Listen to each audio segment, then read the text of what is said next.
the emergency alert system.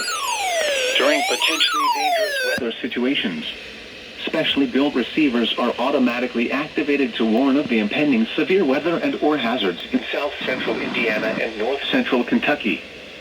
Tests of these receivers are normally conducted every Tuesday between 6 p.m. and 7 p.m. local time, and every Wednesday between 11 a.m. and noon local time, when there is a threat of or existing severe weather in the area.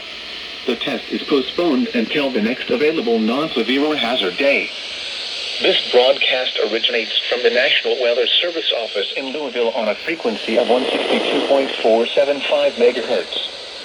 Reception of this broadcast and the warning alarm will vary at any given location.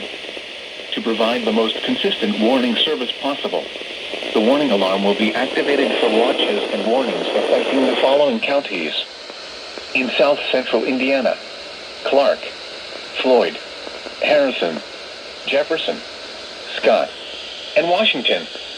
In north-central Kentucky: Bullitt, Henry, Jefferson, Nelson, Oldham, Shelby, Spencer, and Trimble. This concludes the test of the NOAA Weather Radio Warning Alarm and Emergency Alert System. We now return you to regular programming.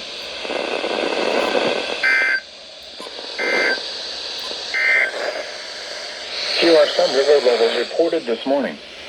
On the Ohio River, Markland Lock Upper was 12.7, Markland Lock Lower was 13.5, McAlpin Upper was 12.6, McAlpin Lower 11.6, Candleton Lock and Dam Upper was 9.5, Candleton.